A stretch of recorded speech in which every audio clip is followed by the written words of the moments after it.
Hello, everyone. Hi, good evening. It's a pleasure to welcome everyone once again for our EalSuite Evolution webinar series.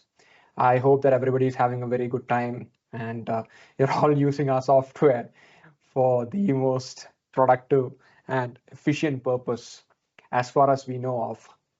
So yeah, once again, thank you very much everyone for joining today's webinar series.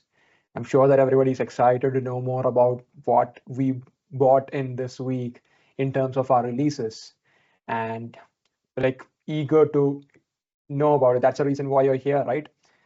Yes. So, okay, let me first of all, explain about the different tools that you can see within your platform. Starting from the very left, you can see the chat option.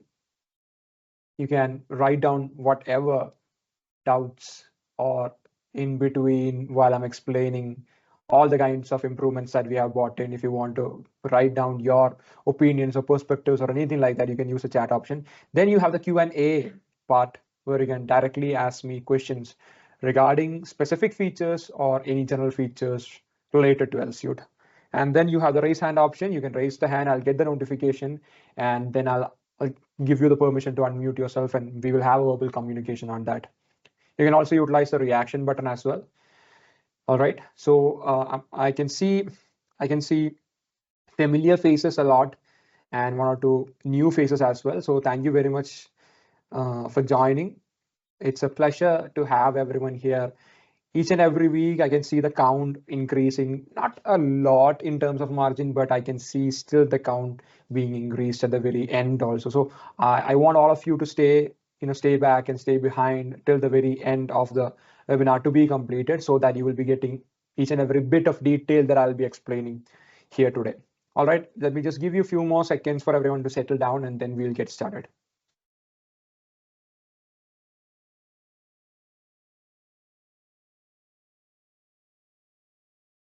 Okay, so first of all, I'll just give you a preface or an overview regarding what we will be speaking about today. So we have EalSuite Evolution. All right.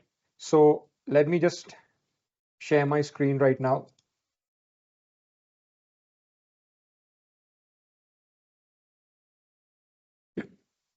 So we have EalSuite Evolution. We'll be speaking exclusively about flexible organization settings, revamped approval processes, and how we will be able to tweak and edit the employee data and the whole thing then we can manage with regards to employees.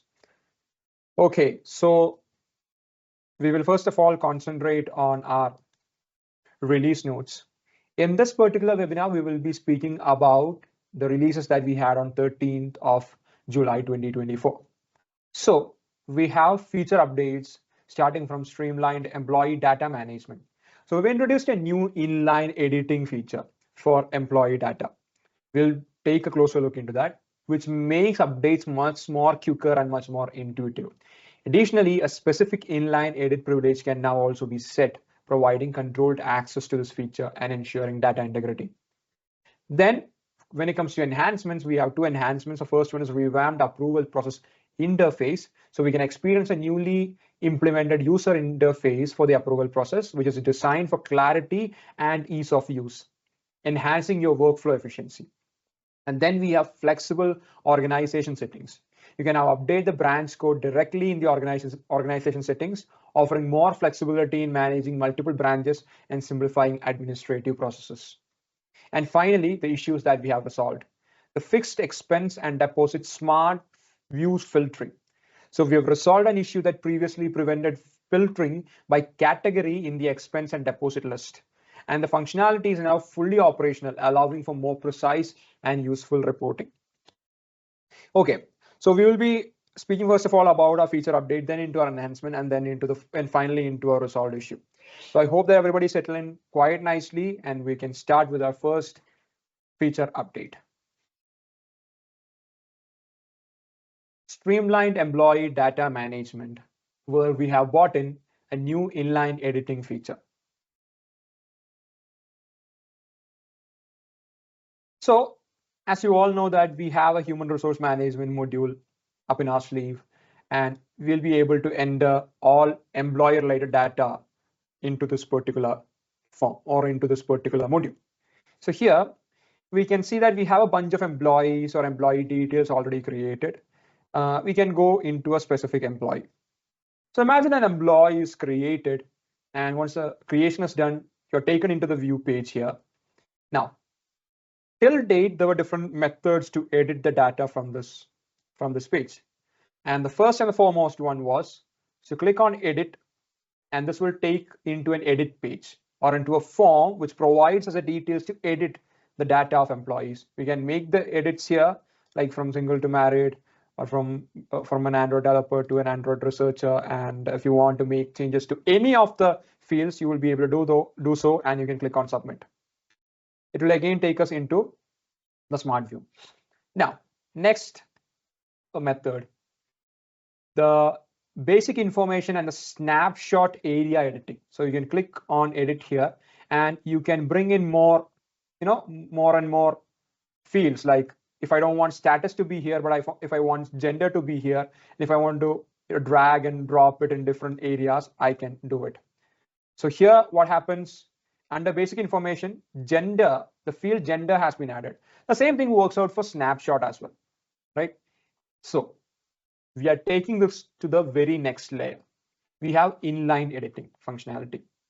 If you want to change the name, you can click on edit, the edit button, which comes close to the name itself for the data entered in that particular field. You can click on it and you can write, you can further edit it. So this could be a text field. The name is a text box. Now what happens to fields which has a field type as drop downs? For example, gender.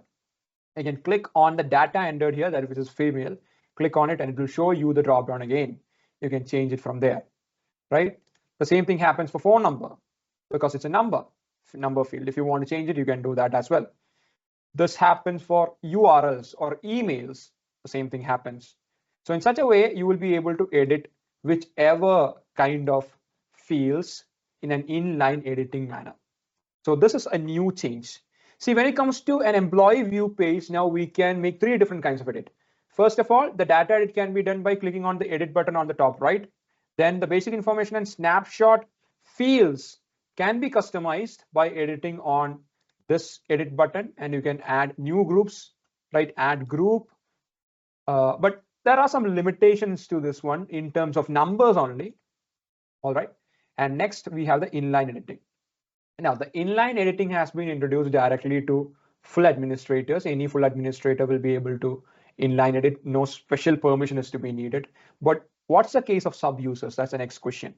So in terms of sub users, we have introduced a new option into our settings. Under company setup, we can go to users and roles. And here, if you go to roles, then we can assign an inline editing permission. Or you can enable it for different roles. So let's take in terms of procurement head, then we can go to HRM, and you can see that we have view edit, create edit, then inline edit also. So if inline editing has been enabled for this particular role, and subsequently for the user, then he or she will be able to inline edit the details of employees. So this is a way in which inline editing has been introduced, and how the way in which this functionality works out in terms of employee details management. I hope it's clear for everyone.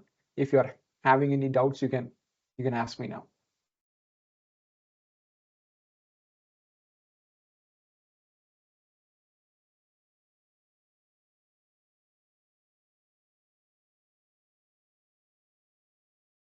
Any kind of doubts?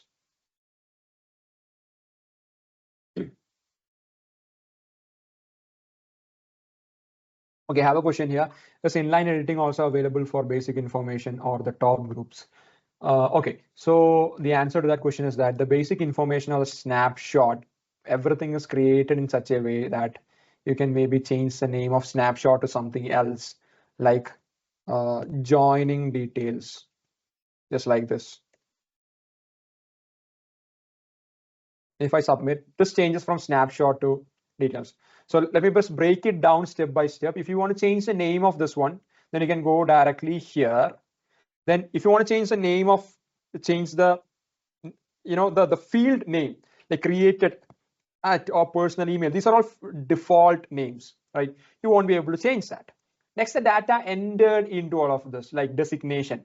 You don't have to come here and then we don't have to put in an inline edit against Android research under this particular section. If you want to change this, then the method to do so is come down here and then change it like this. And the changes will be getting reflected on the top section as well. So that way you will be able to make edits to the groups that we have on top of the employee view page. I hope your question is answered properly. If there's any follow-up questions on that, please shoot.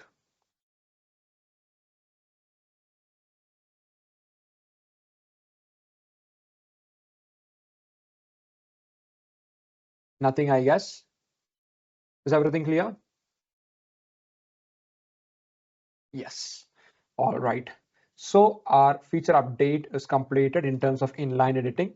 Next, we can move into the new UI for approval processes. So we have streamlined the approval system in a much better manner. So earlier, if you go to settings and under general preferences, you have so many options, but under company setup, you have approvals. So if you go to approval, then there was a drop down for us to choose against which module that you are setting up approvals. Right now, the modules will be shown here. All you have to do is go inside and then click on enable that particular bill approvals. This is the way in which we have bought the new update. So I know that's a very small change in terms of UI, but the reason why we bought in this change was that earlier people were thinking, okay, I can select a particular bill or module from the dropdown and I can set in approvals. This was bringing in the same kind of approvals for all the bills. Some people thought like that. So we had to change that mindset and we worked it around in this particular UI. Now, can anyone tell me which user interface have we cloned this from? We have a similar kind of a UI when it comes to settings, where we see a list of modules or bills against which we can do something, or we can open up and further functionalities can be worked out. So does anyone see any comparison to any other functionality? Yes, exactly. Forms do works in this particular manner. You can click on form and you can see modules, the list of modules, and when we click on it, it will take you to the next layer. So that's the way in which the breadcrumbs works. The small UI change, I would say, but a very useful one. Next one is flexible organization settings. So enhanced feature for streamlining the organizational settings management. So this is another very good change. Or we have introduced something else, some kind of a functionality, and that is if we go to our company setup here under organization setups, there were a lot of requests coming from people to provide the functionality to change the branch code. So earlier we had company names, then branch names. This only gets reflected. The branch code will only be seen by users who are running with multiple branches in EalSuite. For the rest of the people, you won't be able to see it. All right. So if you have branch codes, and then if you want to change the branch code,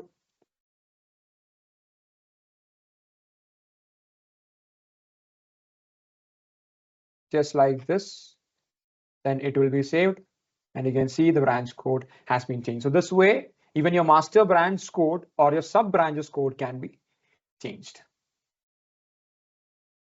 Okay, any other doubts?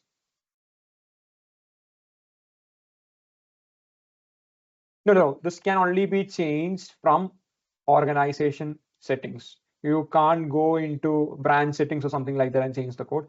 The only place to change the code is right now under organization settings only.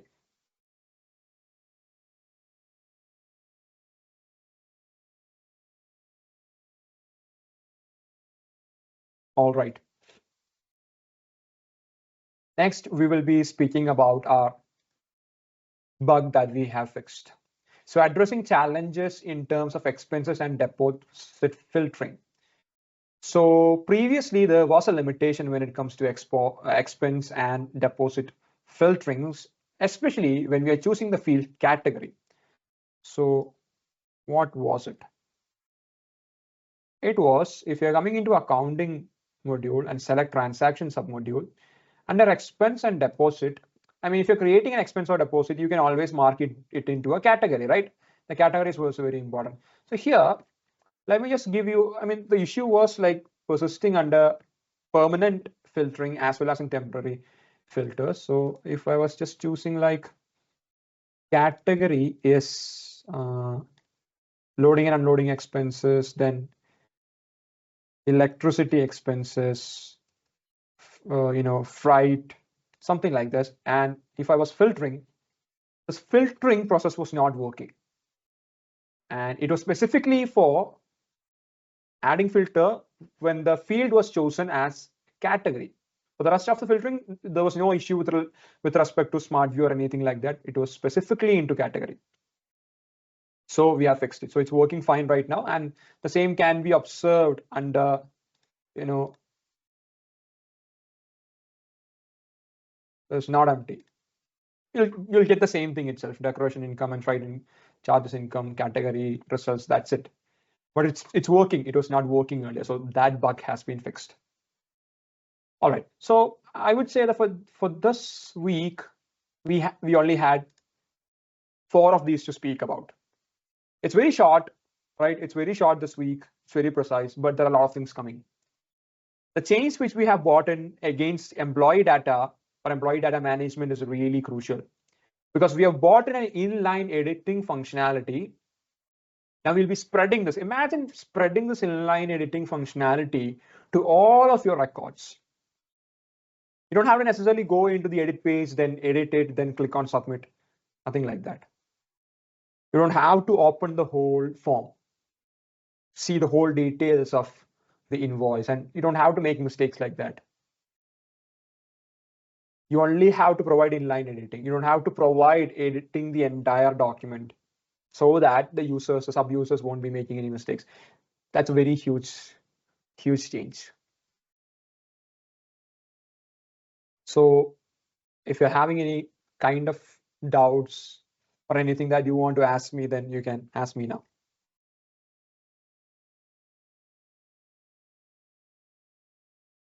Anything, shoot.